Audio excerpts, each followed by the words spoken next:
बिस्मिल्लाहिर्रहमानिर्रहीम अस्सलाम वालेकुम रहमतुल्लाहि व बरकातुहू।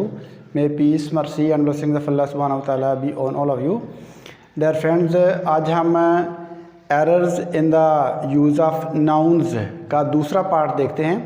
पहले पार्ट में हमने 10 सेंटेंसेस देखे थे जिसमें मोस्ट कॉमन एरर्स जो नाउन के यूज़ में होती हैं वो हमने डिस्कस की थी, और उसके नेक्स्ट 10 सेंटेंसेस मैं दूसरे लेसन में आज डिस्कस करूंगा आपके साथ। ये सबसे ज़्यादा एरर्स जो हैं वो नाउन के यूज़ में इन्हीं सेंटेंसेस में होती हैं। तो मैंने ऐसे सेंटेंसेस चूज़ किए हैं जिनमें आपके जो मैक्सिमम कन्फ्यूजन हैं नाउन के यूज़ में, जो एरर्स हैं उनके हवाले से आपके रिमूव हो जाएंगे।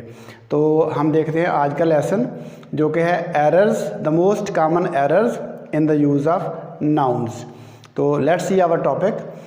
देखें, सेंटेंस लिखा है मैंने पहला, he lost his trouser. He lost his trouser. अब देखें, ट्राउज़र इसके दो पार्ट्स हैं, जैसे सीजर्स कैंची के दो पार्ट्स हैं, इस तरह से ट्राउज़र के दो पार्ट्स हैं। तो जिस चीज़ के दो पार्ट्स हैं उसको हम एस के साथ प्लूरल बना के यूज़ करेंगे। तो अगर वो सिंगुलर के तौर पे भी आ रहा है फिर भी उसके साथ हम एस का इजाफा करके उसको प्लूरल के तौर पे, यानी सिंगुलर के तौर पे भी उसके साथ एस लगाएंगे। तो ट्राउज़र नहीं आएगा, ट्राउज़र्स आएगा, क्योंकि दो पार्ट्स हैं इसके। तो ट्राउज़र्स, ही लास्ट हिज ट्राउज़र्स। तो देखें नाउन यहाँ पे गलती क्या है, ट्राउज़र।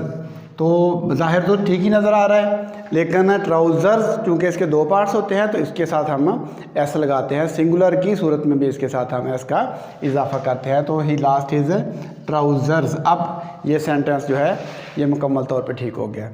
अब हम नेक्स्ट सेंटेंस देखते हैं। देखें, we have read many poetries. अब मैनी देखें किसके साथ लगता है, काउंटेबल नाउन के साथ लगता है। तो पोइट्रीज़ हमने बहुत सारी शायरियाँ पढ़ी, ये तो वो बनता है। तो we have read many poems. तो we have read many poems, हमने बहुत सारी नज़में पढ़ी हैं। काउंटेबल, पोएम काउंटेबल नाउन है, काउंटेबल के साथ है पोएम्स। तो we have read many poems. Poetries नहीं आएगा, यहाँ पे क्या आएगा, मैनी पोएम्स। हमने बहुत सी पोएम्स पढ़ी हैं, नज़में पढ़ी हैं। तो पोइट्री, मैनी पोइट्रीज़ नहीं कहीं पे भी आएगा। पोइट्री जो है उसको हम मैनी के साथ यूज़ नहीं करेंगे, मैनी के साथ हम करेंगे पोएम्स को, काउंटेबल नाउन्स को। तो नेक्स्ट देखें, he has given up his study. He has given up his study. Noun देखें, स्टडी है यहाँ पे। तो उसने अपनी पढ़ाई ख़त्म कर दी। अब देखें, स्टडी और स्टडीज़ में फ़र्क है। स्टडी क्या है, मुताला, किसी चीज़ को मुताला करना। अब जो स्टडीज़ है ये रिसर्च के मानों में आता है। जो हम रेगुलर पढ़ते हैं किसी इदारे में वो हम स्टडीज़ होती है। जैसे किसी ने मास्टर्स कर लिया सोशल स्टडीज़ में, किसी सब्जेक्ट में भी कर लिया, तो स्टडीज़ के तौर पे हम जो रेगुलर हम तालीम हासिल करते हैं वो स्टडीज़ हम उसके लिए लिखते हैं। तो यहाँ पे स्टडी नहीं आएगा, स्टडीज़ आएगा, स्टडीज़। तो he has given up his studies, उसने अपनी तालीम छोड़ दी, तर्क कर दी। गिवन अप, इसमें जो फ्रेजल वर्ब है गिव अप, इसका मतलब होता है तर्क कर देना, छोड़ देना। He has given up his studies, उसने अपनी पढ़ाई छोड़ दी, उसने अपनी तालीम छोड़ दी। ठीक है, तो ये हो गया। नेक्स्ट हमारे पास सेंटेंस है 10 माइल्स। देखें, 10 माइल्स हमारे पास नाउन है। 10 miles are a long distance. 10 miles यहाँ पे हम कंफ्यूज कहाँ पे होते हैं, यहाँ पे कंफ्यूज होते हैं एस से। जो एस लगा है हम कहते हैं कि ये प्लूरल हो गया, तो इसके साथ वर्ब भी, हेल्पिंग वर्ब भी प्लूरल ही आना चाहिए।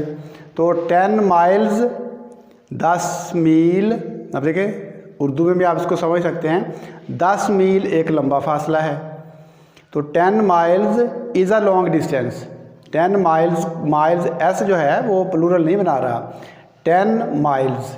तो 10 मील एक लंबा फासला है, इसको समझने की ज़रूरत है। तो देखें, 10 माइल्स यहाँ पे क्या आएगा, is. 10 miles is a long distance. 10 miles is a long distance. 10 मील एक लंबा फासला है। ठीक है, लंबा फासला होता है। तो इस तरह से हम इसको उर्दू में भी समझ सकते हैं, अगर थोड़ा सा बंदा गौर व फिक्र करे तो उर्दू में भी समझ आ जाती है। तो इंग्लिश के जो कवानीन हैं, बहुत सारे कवानीन ऐसे हैं जो उर्दू में भी समझ आ जाते हैं। आगे देखें, ही गेव मी मैनी एडवाइसेस, ही गेव मी मैनी एडवाइसेस। तो एडवाइसेस जो है वो उसने मुझे बहुत सी नसीहतें की। अब बहुत सी नसीहतें की, इसमें हम मैनी एडवाइसेस नहीं लिखेंगे, इसमें लिखेंगे ही gave me many pieces of advice. Pieces of advice, ये ऐसे वर्ड्स हैं जिनके साथ पीसेज लगता है, piece of work, piece of advice. तो ये आपने याद रखना है, पीसेज ऑफ एडवाइस लगेगा। उसने मुझे बहुत सी नसीहतें की, ही gave me many pieces of advice. तो यहाँ पे आना चाहिए पीसेज, इसके एडवाइस जो है इसके पीछे, he gave me many pieces of advice. यहाँ पे एडवाइसेज नहीं फिर आएगा, piece, he gave me many pieces of advice, उसने मुझे बहुत सी नसीहतें की। तो इस तरीके से ये नाउन जो हैं वो इसमें मिस्टेक्स हो जाती हैं हमारी। आगे हम देखते हैं, नंबर 6 सेंटेंस है, he has an urgent business at home. बज़ाहिर देखने में सेंटेंस करेक्ट महसूस होता है, तो यहाँ पे भी पीस वाली गलती है।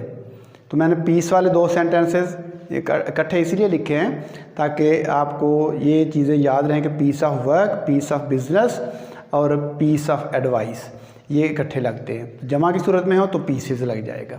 तो देखें, he has an urgent business, यहाँ पे क्या आना चाहिए था, piece of business, piece of business.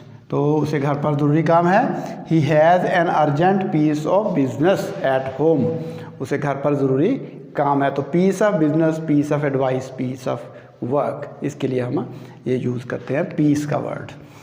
तो आगे देखें, नेक्स्ट सेंटेंस है हमारे पास 7, the chairs leg is broken.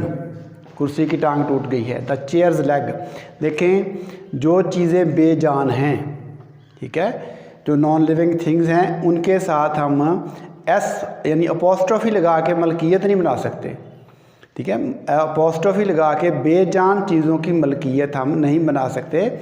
बेजान चीज़ों की मलकियत ज़ाहिर करने के लिए हमें ऑफ लगाना पड़ता है, word of. The leg of the chair, the leg of the chair लगा सकते हैं हम, यहाँ पे चेयर्स लेग नहीं लगा सकते। जानदार चीज़ें जो हैं उनके लिए हम अपोस्ट्रोफी लगा के मलकियत बनाते हैं। तो ये आपने याद रखना है। पोजेशन जब भी किसी की ज़ाहिर करनी है तो जानदार चीज़ की अगर ज़ाहिर करनी है तो अपोस्ट्रोफी लगा के ऐसे लगाएं, अगर बेजान की ज़ाहिर करनी है तो फिर ऑफ के साथ यूज़ करें, ऑफ को इस्तेमाल करें। देखें, the chairs leg is broken, the leg of the chair, यहाँ पे क्या आना चाहिए था, the leg of chair, the leg of chair, कुर्सी की टांग टूट गई है। The leg of chair is broken, कुर्सी की टांग टूट गई है। तो बेजान चीज़ है, हमने ऑफ के साथ मलकियत बनाई है, अपोस्ट्रोफी के साथ एस लगा के नहीं बनाई। तो नेक्स्ट हम देखते हैं इसी तरह से, the book of Khalid is lost. ये भी देखें उसी सेंटेंस का ये उलट है। The book of Khalid is lost. Khalid human being है, जानदार चीज़ है, तो उसके साथ हमें क्या लगाना चाहिए था, द खालिद्स बुक। अब अपोस्ट्रोफी खालिद के साथ, नाउन के साथ अपोस्ट्रोफी लगा के हमने मलकियत ज़ाहिर कर देनी है, चूँकि ये जानदार चीज़ है। तो देखें, तो जानदार ह्यूमन बीइंग है, जानदार है। द बुक ऑफ खालिद की बजाय हम क्या लिखेंगे, यहाँ पे द बुक ऑफ खालिद की बजाय लिखेंगे the Khalid's book, the Khalid's book is last. तो ये वाला जो नीचे हमने लिखा था द बुक ऑफ खालिद, ये गलत था। The Khalid's book is last. जानदार चीज़ के लिए या ह्यूमन बीइंग्स के लिए हम लगाते हैं अपोस्ट्रोफी के साथ एस लगा के मलकियत ज़ाहिर कर देते हैं, पोजेशन को ज़ाहिर कर देते हैं। तो नेक्स्ट हम देखते हैं, स्पेस ऊपर ज़रा थोड़े से ये वाइप आउट कर देता हूँ ताकि मज़ीद स्पेस थोड़ी सी ऊपर जो है वो क्रिएट हो जाए हमारे लिए लास्ट सेंटेंसेस के लिए। तो देखें, नेक्स्ट हमारे पास सेंटेंस है, the room has no furnitures, मैंने सेंटेंस है द रूम हैज़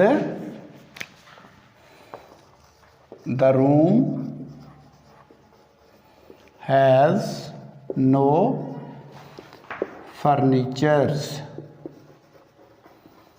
अब देखें हमारे पास नाउन यहाँ पे मौजूद है फर्नीचर्स, तो the room has no furnitures. Furnitures देखें ऐसा नाउन है जिसके साथ हम ऐसे नहीं लगाते, फर्नीचर। जब हम फर्नीचर की बात करते हैं उसमें चेयर्स भी आ जाती हैं, टेबल्स भी आ जाते हैं, डेस्क भी आ जाते हैं, तमाम जो इस तरह की चीज़ें हैं वो इसमें शामिल हो जाती हैं। तो फर्नीचर के साथ हम एस नहीं लगाते, फर्नीचर ऑलरेडी प्लूरल है।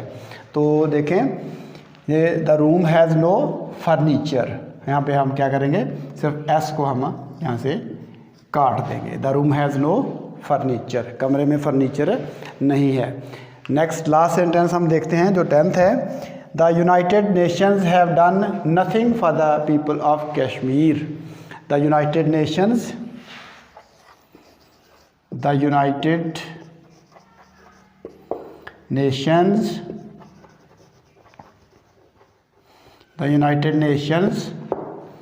have done nothing for the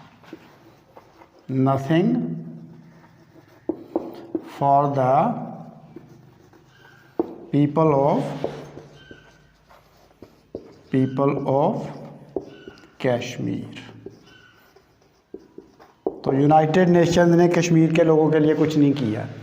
तो यहाँ पे देखें द यूनाइटेड नेशंस, हमने नेशंस वाला ऐसा नहीं देखना, इस यूनाइटेड नेशंस में जो ऐसा लगा हुआ है इसको नहीं हमने देखना कि ये प्लूरल बना रहा है, ये प्लूरल नहीं बना रहा। यूनाइटेड नेशन एक इदारे का नाम है, द यूनाइटेड नेशंस एक इदारे का नाम है। तो हम इसके साथ हैव यूज़ नहीं करेंगे, प्लूरल नहीं, इसके साथ हेल्पिंग वर्ब प्लूरल यूज़ नहीं करेंगे, क्योंकि यूनाइटेड नेशन एक इदारा है। तो हम इसे सिंगुलर के तौर पे यूज़ करेंगे। कहीं पे भी जब हम एक इदारे का जिक्र करेंगे तो हम उसको सिंगुलर के तौर पे ही लेंगे, तो उसके साथ हेल्पिंग वर्ब भी सिंगुलर ही आएगा। The United Nations has done nothing, क्या आएगा, the United nation has done nothing for the people of Kashmir. United Nations ने कश्मीर के लोगों के लिए कुछ नहीं किया। तो वाकई कुछ नहीं किया। तो ये हमारी जो नाउन की गलतियां हैं, नाउन के जो आम हमारे स्टूडेंट्स जो एरर्स करते हैं उनको हमने डिस्कस किया है 2 लेसन में। इससे पहले मैंने एक लेसन डिलीवर किया है, उसमें मैंने 10 सेंटेंसेस लिए थे, वो भी नाउन के मुतालिक थे, और इसमें भी 10 सेंटेंसेस को कवर किया है। और ये the most common errors committed by the students, तो ये सबसे ज़्यादा कॉमन एरर्स हैं जो स्टूडेंट्स से होती हैं। तो अगर आप इनको अच्छी तरह से देखते हैं, ज़हन नशीन कर लेते हैं, तो आपकी नाउन से मतलब जो हैं वो सेंटेंसेस में जो एरर्स होती हैं वो इंशाअल्लाह ताला अल्लाह के फजल व करम से मुकम्मल तौर पे रिमूव हो जाएंगी। तो आज की वीडियो से आपसे इजाज़त चाहते हैं। अल्लाह हाफिज़। अस्सलामु अलैकुम व रहमतुल्लाहि व बरकातुहू।